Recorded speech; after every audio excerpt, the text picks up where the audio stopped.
Listo, amigas, amigos, amigas, bienvenidos a Sin Etiquetas. Son las 19 horas con 3 minutos y realmente estamos felices de compartir este último programa del año 2020, este año que sin duda nos ha dejado muchas experiencias, expectativas y sin duda sobre eso también hablaremos el día de hoy frente a lo que ha sido la pandemia COVID-19 en Ecuador, en Cuenca, y pues cómo ha tenido este su alcance y repercusiones a nivel mundial, tanto en lo económico, en lo político, en lo social, en la salud. Así que pues bueno, con eso estaremos comentando un poco esta noche. Estaremos también haciendo un análisis global de lo que ha sido el trabajo del gobierno de Lenín Moreno frente a los derechos humanos. Mi nombre es Pedro Gutiérrez, agradezco a Juan Andrés Marchán en los controles en la cabina de la Suprema Estación. Les recordamos que estamos ya en Facebook Live también, donde pueden seguirnos, escucharnos e interactuar con nosotros y nosotras también a través de Sin Etiquetas 961. Pedro, bienvenido.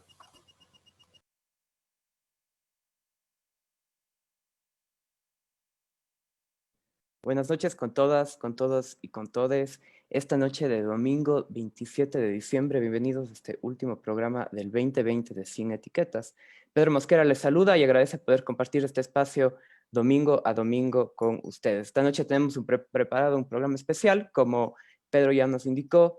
Hoy contamos con la presencia de la doctora Clara Freile. Ella es médica especialista en medicina social, epidemiología, graduada en México, con experiencia y experticia en enfermedades transmisibles, tuberculosis VIH, responsable nacional del manejo de la tuberculosis y comorbilidades. Ha trabajado en promoción de la salud, prevención de embarazo en adolescentes, violencia y discriminación para el Distrito Metropolitano de Quito. Además, coordinó el proyecto Volver a Ver con la Fundación Vista para los Ciegos, Salud Total para Adultos Mayores, trabajo en diagnóstico y prevención del Zika en el país. Bienvenida, doctora. Y asimismo, quiero dar la bienvenida hoy a la doctora Andrea Gómez. Ella es médica por la Universidad de Cuenca, es magíster en salud pública por la Universidad de Chile, magíster en epidemiología por la Pontificia Universidad Católica de Chile. Es candidata a un doctorado en salud pública en la Universidad de Chile. Además es docente universitaria y ha participado en diferentes proyectos e investigaciones en estudios poblacionales en temas de nutrición infantil, contaminación ambiental, endocrinología y enfermedades transmisibles. Bienvenidas.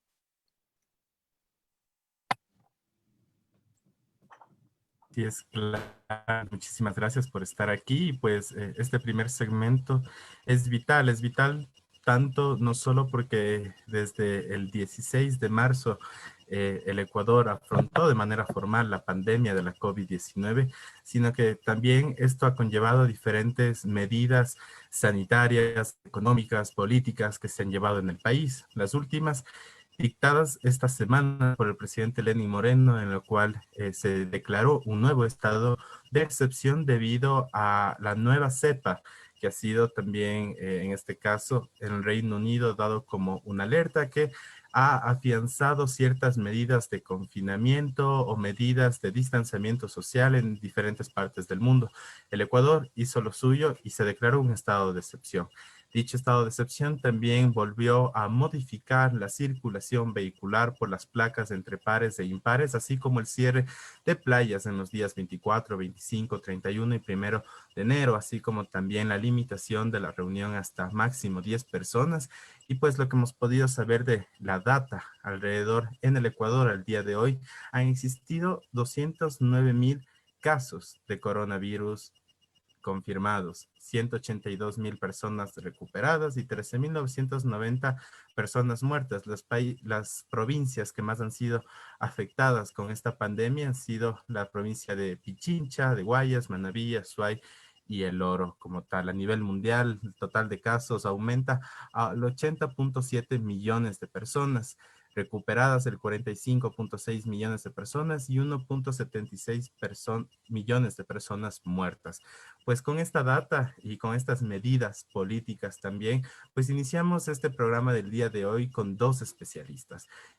Pues, Andrea, quisiera iniciar contigo, ya que también ha sido importante la información que en este caso tú has podido aportar, por ejemplo, desde Twitter o otras redes sociales, y sobre todo desde el inicio se ha dicho mucho y ha dejado mucho que desear, sobre todo lo que ha realizado el Ministerio de Salud, el gobierno central como política pública frente a este tema. ¿Cómo miras desde marzo, ahora que terminamos el 2020, que ha evolucionado eso, ¿no? Y con las últimas novedades de esta última cepa también. Buenas noches, Pedro. Buenas noches, Pedro también. Buenas noches, doctora. Un gusto compartir este espacio. Muchísimas gracias por la invitación.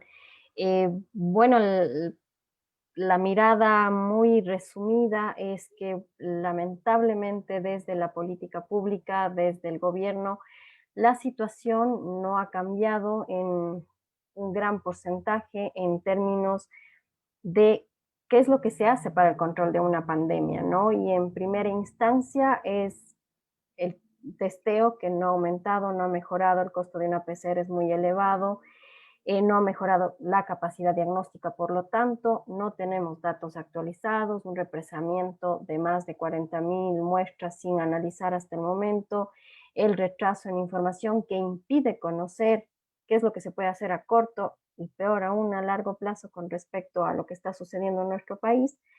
Y por otro lado, la toma de decisiones y no conocemos si existe un comité científico que está detrás de esas decisiones. Ha habido un distanciamiento bastante grande entre la academia y entre las decisiones gubernamentales durante toda la pandemia y que lamentablemente ya venía el Ecuador arrastrando un debilitamiento del sistema de salud pública y que se vio agravado por la situación que vivimos, pero que tampoco se ha fortalecido durante este tiempo. Estamos hablando de que ha habido despidos, de que no ha habido contratos, de que todavía se sigue solicitando que se haga efectiva la ley humanitaria para quienes están realizando, por ejemplo, su posgrado.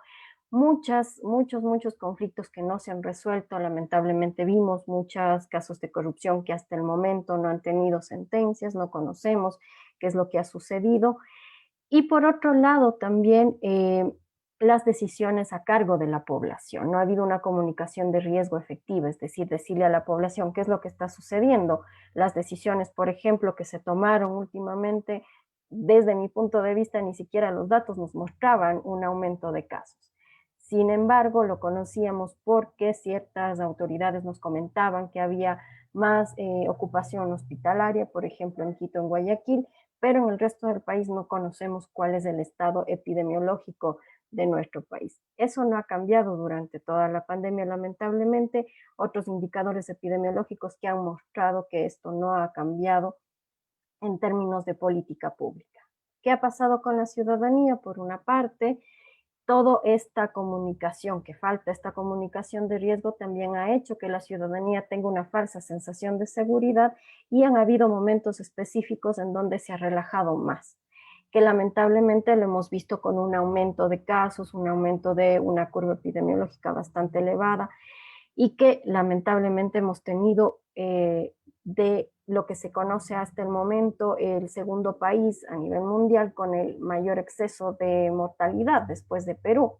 De los países que comparten esa información, eso hay que aclararlo, pero lamentablemente ya nos muestra que el manejo de la pandemia por parte del gobierno nacional no ha sido el mejor. Y por otra parte, la ciudadanía en Latinoamérica y en nuestro país, lo positivo es que hay una gran adherencia al uso de la mascarilla. Eso ha hecho que muchas de las predicciones matemáticas, estadísticas sobre las curvas epidemiológicas en el país no se hayan cumplido y no hayamos pasado nuevamente por una curva tan elevada como la tuvimos durante los primeros meses de nuestra pandemia. Es en un resumen bastante amplio, pero que hay mucho por hacer en nuestro país. Muchas gracias. El ministerio en rueda de prensa indicó que espera vacunar aproximadamente a 10 millones de personas hasta el fin del 2021, poniéndole el programa de vacunación del COVID con inicio en enero tentativamente, pero otras fuentes indican que esto va a suceder solamente en marzo.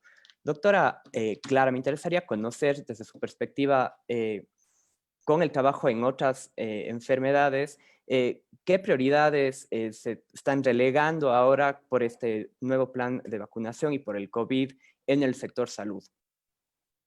Gracias. Bueno, primero muchas gracias por la invitación. Estoy muy contenta de estar aquí con ustedes y poder hacer este conversatorio que creo que es un compartir de experiencias que hemos tenido durante nuestra trayectoria. Primero yo creo que estoy de acuerdo con lo que dijo Andrea.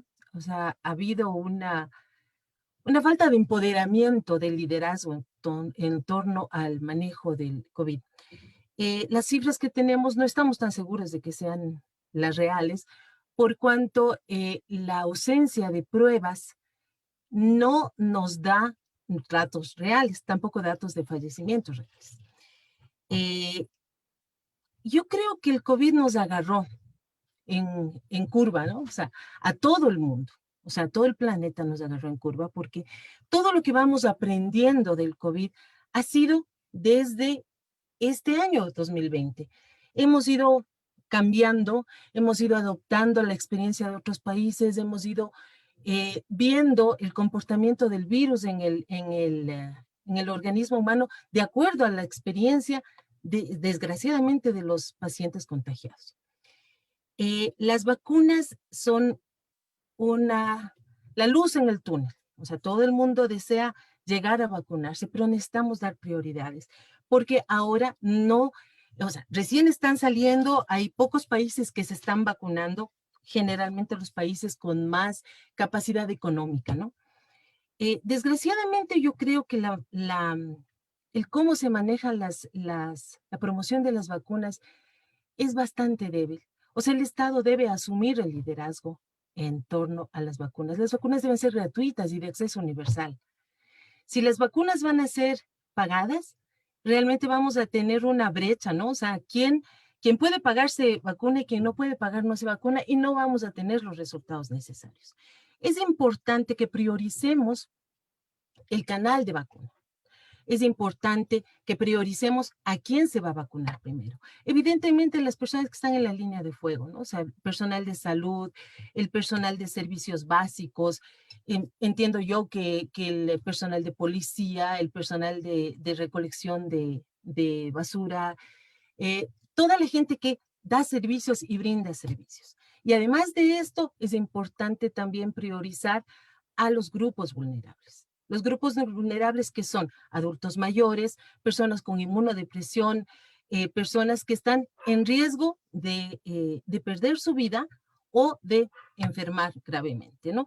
Porque si bien el virus tiene comportamientos bastante diversos en torno a la edad, qué sé yo, al estado físico, etcétera, de los posibles afectados, hay seres que son mucho más vulnerables a desarrollar neumonías crónicas o a desarrollar otro tipo de patologías, ¿no? Por ejemplo, tenemos las personas que tienen cualquier tipo de comorbilidad. Solo por decirles algo, nosotros, por ejemplo, con el programa de tuberculosis, hicimos un monitoreo de tuberculosis COVID y aumentó 3 a 1, la posibilidad de morir por enfermedades comórbidas, ¿no? De igual manera, por ejemplo, una persona que tiene VIH tiene 3 veces más posibilidad de contagiarse y por ende de desarrollar una enfermedad grave que otra persona que no lo tiene. Entonces, hay que dar prioridades a esto. Yo no sé cómo el ministerio lo está haciendo. Entiendo que tenemos tantos puntos de vacunación y estos puntos estarán a la orden y estarán a la disposición de la ciudadanía para hacer este tipo de vacunas. Sin embargo, sí creo que es importante dar mensajes adecuados. Personalmente, yo soy defensora de las vacunas y veo que en las redes, por ejemplo, se maneja mucho este tipo de cosas como no te vacunes, te van a afectar, una serie de cosas que realmente hacen, le ponen un halo de obscurantismo a la vacuna. Y realmente la vacuna es el camino a seguir. Posiblemente en un año tengamos 100 tipos de vacunas, porque 100 tipos de laboratorios estarán fabricando y mejores vacunas que las que tenemos ahora, porque van a ir desarrollando nuevas tecnologías y tenemos COVID para 10 años, 20 años, o sea, entonces vamos a tener mejor oferta. Pero las que estamos ahora en las puertas de tenerlas, son las importantes porque nos van a dar la tranquilidad de poder seguir avanzando en nuestra sanidad, digámoslo así. Por otro lado, también creo que es importante la vinculación de otros sectores.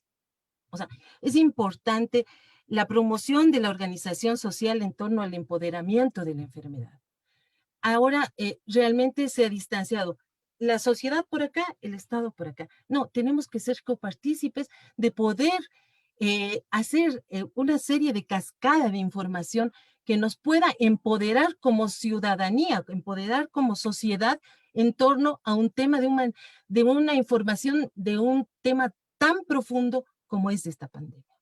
Porque esta pandemia, si bien es cierto, nos afecta como el SARS-CoV-2, además nos ha afectado de una forma social muy, muy difícil de manejar. Miedo, una economía muy, muy difícil de llevar, calidad de vida muy baja para muchas personas, porque la circunstancia, creo que los resultados de la pandemia han sido terribles para nuestro país. O sea, desempleo, violencia. O sea, no puede ser posible que haya tanta violencia contra las mujeres en torno a su ambiente familiar. O sea, los índices, los datos nos alarman. Entonces, la única manera de poder manejar asertivamente esto es empoderando a la ciudadanía en torno al tema. Y creo que sí es importante abrir debates en otros espacios, ¿no? Muchísimas gracias, Clara. Y pues creo que ha tocado temas importantes. Sin duda, las redes sociales se prestan y sobre todo la pandemia con la inmediatez de las noticias ha generado también muchas fake news, ha generado también sensacionalismos, fanatismos y ahora que estamos en una época electoral, pues también populismos que se agarran justamente frente a la muerte de las personas y esta grave crisis económica y social y política que vive el país.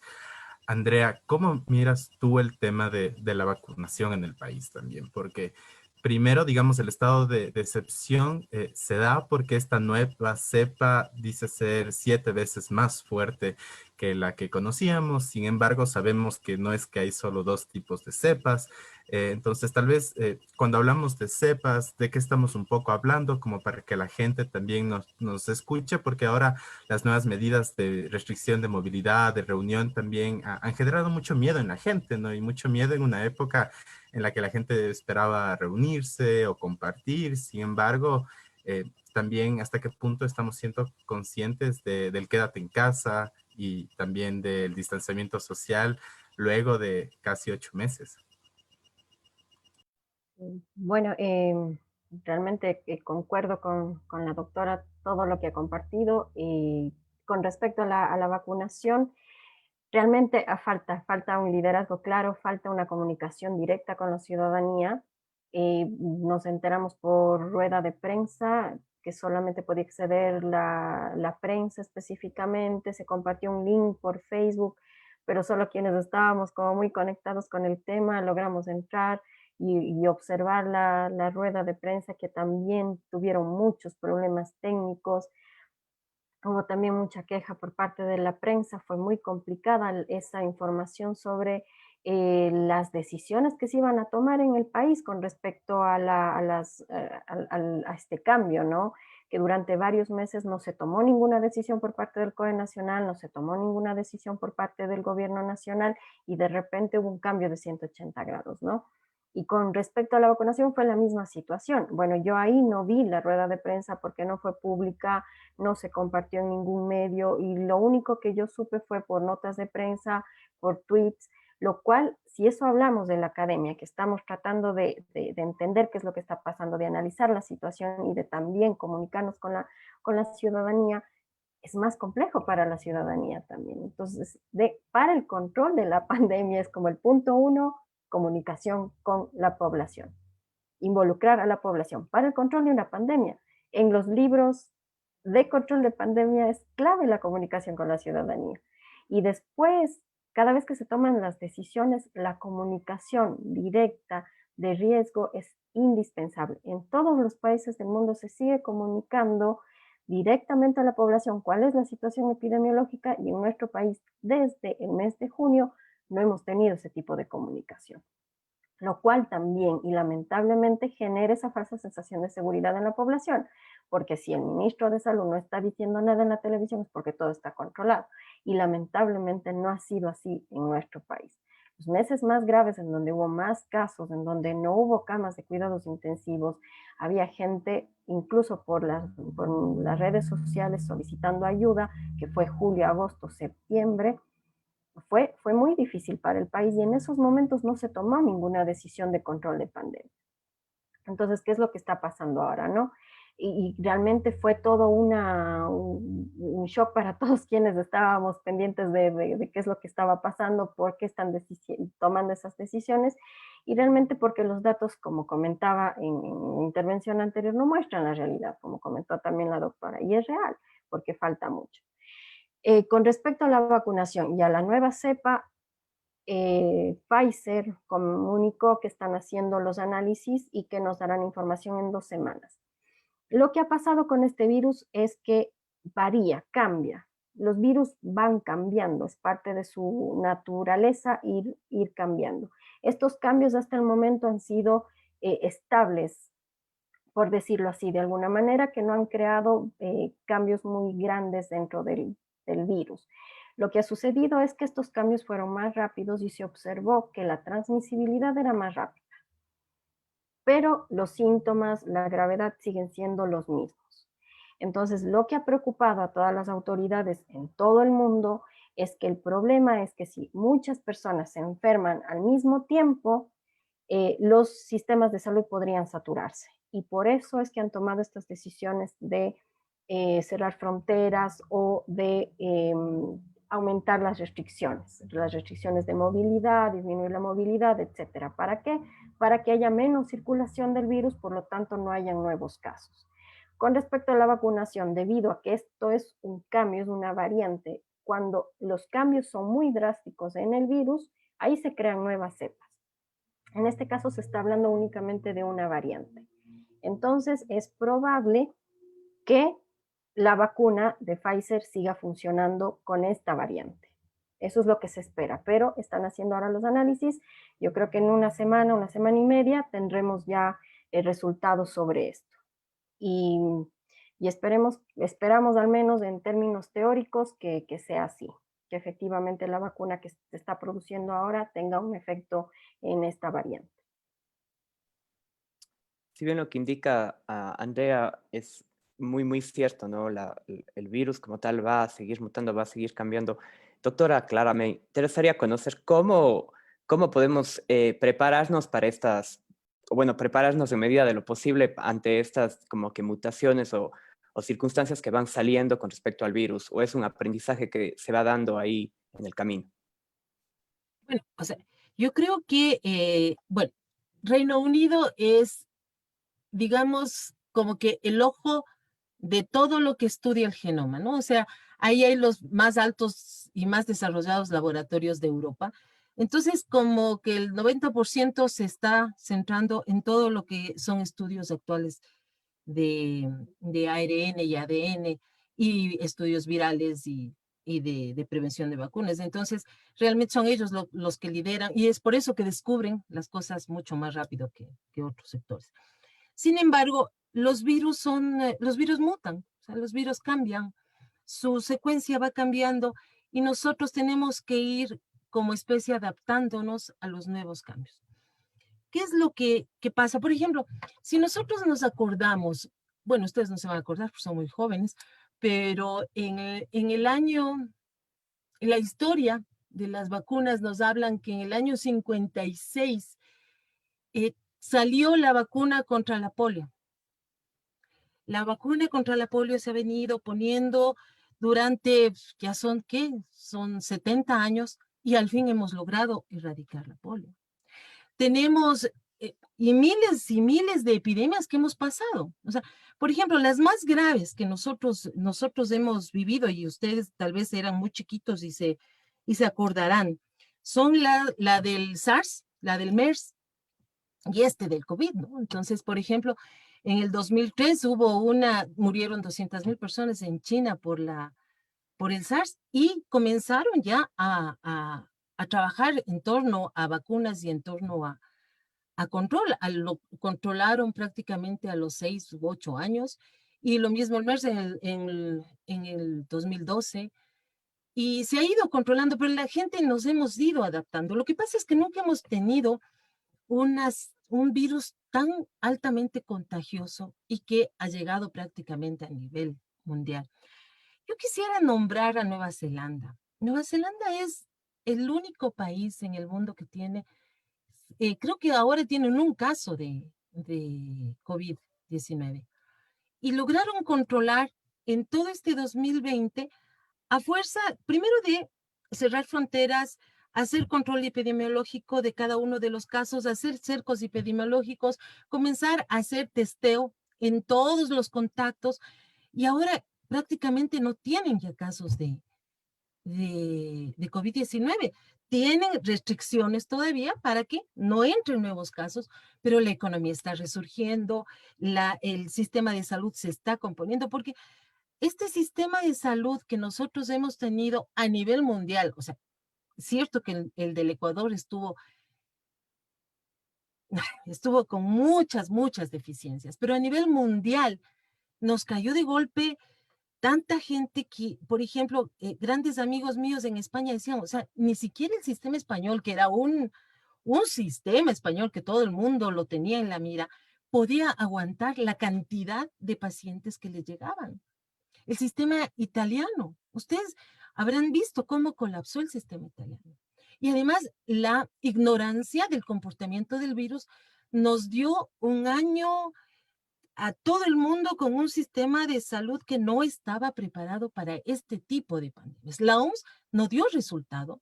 La OMS daba informaciones que nos tenían en la cuerda floja durante mucho tiempo. Entonces, realmente yo creo que ha sido un aprendizaje constante y de esto tenemos para largo, ¿no? De este aprendizaje de ir tomando las medidas que sabemos que tenemos que tomar.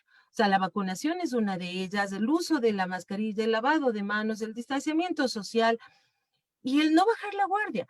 Pero lamentablemente, por ejemplo, yo hablaba ahora con conocidos y decíamos, a ver, cuando estás con los amigos, no usas la mascarilla.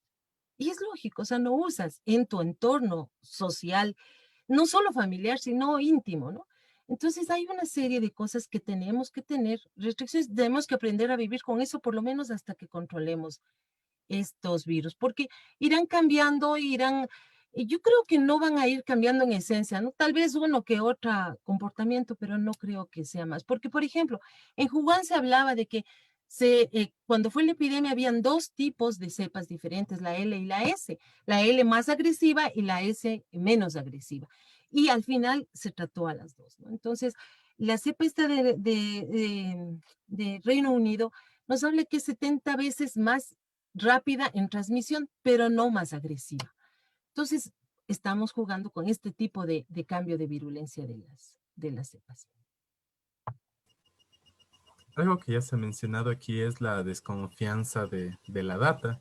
Y digamos que aquí ha habido durante estos meses también ciertas disputas, ¿no? Entre econometristas, personas que han estudiado epidemiología como ustedes, estadísticos, justamente de tratar de mirar cuál era el mejor algoritmo o la mejor forma de visualizar estos datos, ¿no? Porque ya se ha hablado y podemos ver otros países como europeos, por sobre todo, que tienen aplicaciones que son muy avanzadas y que dan datos muy desagregados realmente sobre las personas que han sido contagiadas con este virus. Caso que no ha sucedido con el ecuatoriano y últimamente se hablaba sobre todo que tal vez una forma de tener una mayor certeza sobre cuántas personas han muerto, por sobre todo en el país, ha sido ver las variaciones de muertas con años anteriores. Entonces, ahí, Andrea, tú que manejas un poco también el tema cuantitativo, ¿cómo has mirado y cuál crees ahorita que para las y los ecuatorianos es como la mejor fuente para saber cuántas personas han muerto o se han contagiado al margen de lo que el Ministerio de Salud también presenta con sus datos? Bueno, sí, lo lamentable que ha sido en el país el hecho de que no se haya podido trabajar en comunidad, ¿no? A nivel academia, ciudadanía y gobierno, el hecho de que no tenemos datos públicos de la pandemia y eso ha sido un reclamo que hemos hecho desde el inicio de la pandemia y no solamente en Ecuador, sino en todo el mundo. Pero los países que trabajan conjuntamente con la academia tienen incluso visualizadores que son a tiempo real, que apenas se realiza una PCR, ya ingresa la data y todo funciona dinámicamente y se ha ido aprendiendo, porque al inicio no, toda esta tecnología también fue un boom y una explosión, el trabajo interconectado de todas las áreas, matemáticas, estadística, economía, epidemiología, salud pública, fue un boom, y las ciencias sociales. Pero, ¿qué ha pasado en nuestro país? Primero que hubo esa dicotomía tan fuerte, no solamente en nuestro país, sino en todo el mundo, pero que en nuestro país no hubo esa conexión, ¿no? Lo que comentaba la doctora sobre Nueva Zelanda. El momento que uno logra controlar una pandemia, se puede hablar del desarrollo de una economía, pero con una población enferma, insegura, es muy complejo el desarrollo de una economía, que es lo que ha pasado en nuestros países, y en nuestro país específicamente, en Latinoamérica. Entonces, el problema con la data es que es un problema bastante grande, bastante, porque ¿qué, ¿qué hace el tener un dato? O sea, es una cadena. El tener una PCR realizada para la persona que se realiza, es importante tener la respuesta lo más temprano posible para saber si se aísla o no. En el caso de que se aísla o no, también hacer seguimiento de todos los contactos, conectar con todos los contactos, hacer un seguimiento del estado de salud de la persona y evitar una enfermedad grave y evitar también la muerte. Entonces, cortar esta cadena de transmisión. Y por otra parte, permite al gobierno decir, bueno, esto está sucediendo, están elevándose los casos. En un punto yo puedo decir, voy a tomar una decisión aquí y evitar muchísimos casos. O sea, hablamos de miles de casos. Pero se tomó 2 días después, 3 días después, o no existieron los datos para tomar la decisión a tiempo, vienen estas curvas elevadas. Es lo que ha pasado en todo el mundo. Y en nuestros países, específicamente de los datos que yo he analizado, tiene al menos 8 semanas de retraso. Estamos hablando de que nos estamos enterando de lo que realmente pasó hace 2 meses. Lo que está pasando ahora no tenemos idea. Ahora, ¿qué es lo que pasa? Y tenemos lamentablemente otros datos que ya son el siguiente paso. Bueno, no tengo datos sobre lo que está sucediendo en términos de contagio, de personas que se contagiaron con síntomas leves o con síntomas graves, pero que tienen un diagnóstico temprano. Ojalá temprano y no tengan síntomas graves. Pero ¿qué pasa después? ¿Cómo nos enteramos cuántas personas están en cuidados intensivos, cuántas personas están hospitalizadas? ¿Tenemos ese dato a tiempo real y público? Tampoco. Nos enteramos por los medios de comunicación, por las redes sociales, que a veces las personas que tienen el conocimiento del dato lo comparten. No tenemos ese dato público. Pero ahí sí, el Ministerio de Salud Pública lo tiene, y lo tiene a tiempo real. Y probablemente las decisiones que se tomaron en los últimos días fue en base a esos datos. Eso espero que haya sido así. Pero todavía la ciudadanía no puede conocer qué es lo que está pasando. Entonces, de ahí nos vamos a un siguiente dato que lamentablemente estamos hablando ya del exceso de mortalidad. Este exceso de mortalidad es cuántas personas han fallecido sobre la media esperada, el promedio esperado de los últimos 5 años. En algunos casos se utiliza la mediana, que es un indicador de resumen más aceptado que el promedio, pero que es muy similar al promedio, muy cercano. El momento que empezamos a hacer estos análisis, yo los empecé a hacer ya en el mes de, a finales del mes de abril, mayo, que el registro civil los empezó a publicar, y de verdad, no les miento, yo lloré. O sea, de verdad fue súper duro ver esa curva. Fue muy difícil ver cuánta gente había fallecido y cuántos nosotros sabíamos. Había fallecido sobre la media más de 15,000 personas y nosotros conocíamos de apenas, creo que en ese momento, 5,000 fallecidos confirmados, que la mayoría eran en la provincia del Guayas. Y a medida que pasaba el tiempo, yo observaba cómo esa curva crecía y estaba en las redes sociales y aún lo sigo estando. Y ahora tenemos más de 40,000 personas sobre ese promedio. sobre el promedio esperado de los 5 años anteriores. Y por eso es que el Ecuador está en este momento dentro del mundo y dentro de Latinoamérica segundo después de Perú. Tenemos un exceso muy elevado por millón de habitantes. Y esto está hablando de que no se está haciendo estos pasos previos, no se está previniendo, no se está tratando temprano qué es lo que está pasando, ¿no? Y por qué tenemos este exceso de mortalidad. Y lamentablemente no hay un cruce de información entre el Registro Civil y el Ministerio de Salud, entre el Registro Civil y el COE Nacional. Se debería ya haber hablado de este indicador hace muchísimo tiempo para prevenirlo. Y hasta el día de hoy no se lo hace. Y a mí me llama mucho la atención que no esté pasando eso en nuestro país, porque es un indicador, pero que lamentablemente nos habla de gravedad. Ya no nos está hablando de prevención. Y por eso, a pesar de que uno diga, bueno, ya sé lo que ha sucedido, pero lo más importante es qué es lo que está sucediendo para prevenir. Y eso es lo que en nuestro país le falta aumentar esa capacidad diagnóstica, las pruebas PCR y también otro tema, el costo de una PCR es el más elevado de Latinoamérica y del mundo. Estamos hablando de que es un país en vías de desarrollo con un sistema de salud debilitado, pero que además tiene el costo de PCR más elevado. Entonces, ¿qué está pasando a nivel de política pública? ¿Por qué no se está tomando las decisiones que se debieron tomar desde marzo y que no ha cambiado en nada hasta el día de hoy? Muchas gracias, Andrea. Y con eso me interesaría conocer, desde el Ministerio de Educación se indicó que hay un propuesto de retorno a clases presenciales para ciertas instituciones públicas en el país. Y en este sentido, doctora Clara, me interesaría conocer cuáles son realmente aquí los desafíos que enfrentarán, digamos, no solo los padres de familia, los jóvenes que vayan a la escuela, los profesores, pero también el sistema de salud como tal y las comunidades, ¿no? Donde estas personas, donde estos estudiantes van a estar ya transitando y posiblemente siendo transmisores también. Sí, quisiera comentar algo de lo que decía Andrea. O sea, yo creo que por aquí, por ejemplo, todo lo que fue el sistema de diagnóstico de COVID no estuvo manejado adecuadamente. ¿Por qué? Porque a nivel privado, las pruebas de PCR eran sumamente caras. Entonces, una familia alcanzaba a hacer a una persona la prueba y por ende decía, todos los que me rodeaban están contagiados, sin comprobar que estén contagiados. Entonces, si tenemos una familia con un diagnóstico positivo, podía ser 5 más positivos. Sin embargo, hubo el boom de las pruebas diagnósticas. Ustedes tenían en el mercado pruebas en el dedo, pruebas en la oreja, pruebas en la sangre, pruebas en la saliva, pruebas en todo lado, que eran unas pruebas rápidas que no nos sirven para nada.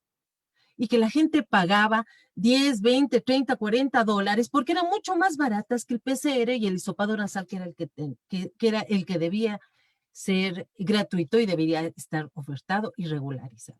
Entonces, realmente la data te habla de personas enfermadas con prueba COVID positiva, ¿ya?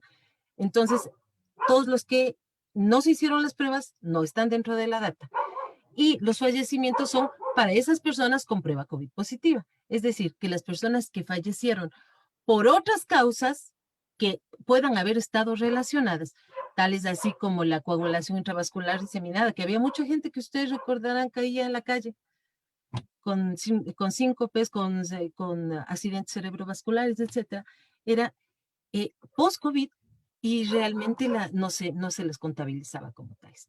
Bueno, volviendo a tu pregunta, Pedro, yo creo que es un reto muy grande, no sé cómo lo vaya a manejar el Ministerio de Educación, pero no podemos volver a una normalidad sin un plan acorde tanto con el Ministerio de Salud para una vigilancia epidemiológica de los alumnos y el Ministerio de Educación. Se deberían guardar absolutamente todos los parámetros de prevención y volver a eso, volver sobre todo a una normalidad en el sistema educativo. Yo creo que es un riesgo muy grande si es que no se tiene preparado un plan en el cual deben ser partícipes padres, maestros, escuela, el entorno de la escuela, porque la escuela está en un sitio en una comunidad. Entonces, a eso es a lo que yo me refiero. Necesitamos promoción de la organización social, o sea, necesitamos activar todo un sistema que la sociedad nos ayude a empoderarnos para el manejo de esta enfermedad. Sin eso, yo creo que es muy difícil que podamos volver a una normalidad en cualquier campo de nuestra vida cotidiana. Y pues realmente el COVID no solo ha dejado muchas personas que han fallecido, muchas familias también que han tenido impactos también a otros niveles sociales, como no permitirse el duelo. Ha habido muchas situaciones que luego también habrá que valorarse en relación tanto al confinamiento, como ya se ha hablado sobre violencia en contra de las niñas, de las mujeres, de personas LGBTIQ+, así como también, por otro lado, el aumento de suicidio que se ha dado en ciertos sectores o asimismo, pues las pérdidas de trabajo que sin duda ha dado esto. Sin embargo, Andrea, ¿tú qué dejas sobre la mesa? Creo que estamos próximos a unas elecciones de asambleístas y presidenciables, donde el tema de la pandemia es un tema vital, digamos, o es un tema central que las y los azuayos, que las y los ecuatorianos sin duda quieren saber respuestas contundentes, ¿no? Respuestas contundentes de una política pública real. En estas últimas semanas hemos visto también manifestaciones de posgradistas frente a la gobernación de la Azuay en Cuenca, por ejemplo, para que se regularicen plazas, para que se den los pagos. Hemos hablado en los últimos años que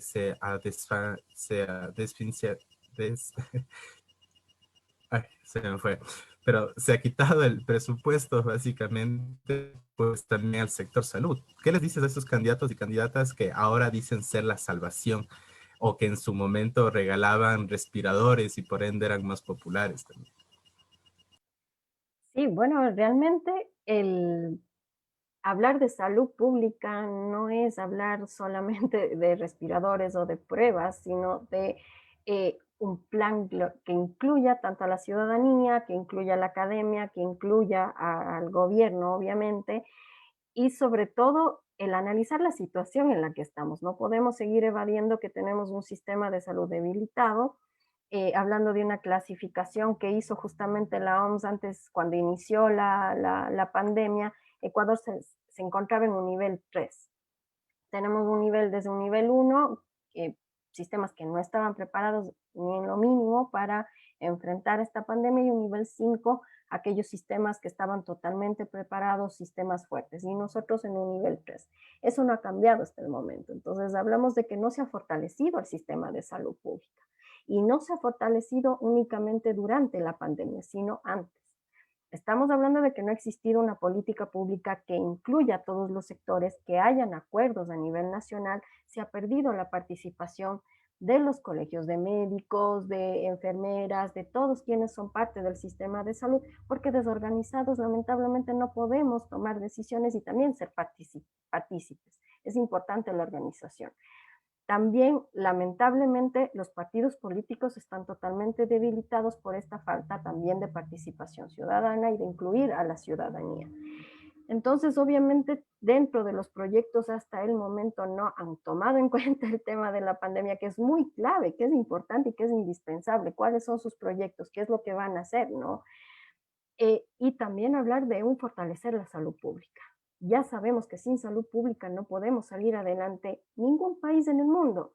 Los países que han logrado salir adelante son aquellos que han tenido un sistema de salud pública fortalecido, una institución que no se ve afectada por los cambios de presidentes. Tenemos el ejemplo de Brasil, que ya va a empezar incluso su vacunación, que tiene vacunas ya compradas, porque su institución como Ministerio de Salud no se ve afectado por los cambios de gobierno, que lamentablemente en nuestro país sí hay una debilidad institucional muy grande a nivel nacional. Entonces, ese llamado a quienes estén de candidatos, de candidatas a los diferentes autoridades a nivel nacional, que se tome en cuenta la salud pública, que se fortalezca, y para eso también necesitamos educación, necesitamos salud pública y obviamente necesitamos también que haya presupuesto, que se respete el presupuesto y que se considere también a quienes son parte de los profesionales de la salud, porque no únicamente se necesita hospitales grandes o respiradores, sino una planta que esté con sus pagos al día, que estén bien remunerados y evitar que también se vayan del país, porque lamentablemente la emigración de los profesionales de la salud es bastante elevada, se disminuyó, eso no se puede negar, pero no sabemos qué vaya a pasar en este momento con la situación que ha vivido nuestro país. Entonces, el llamado a que realmente haya propuestas efectivas a corto y largo plazo.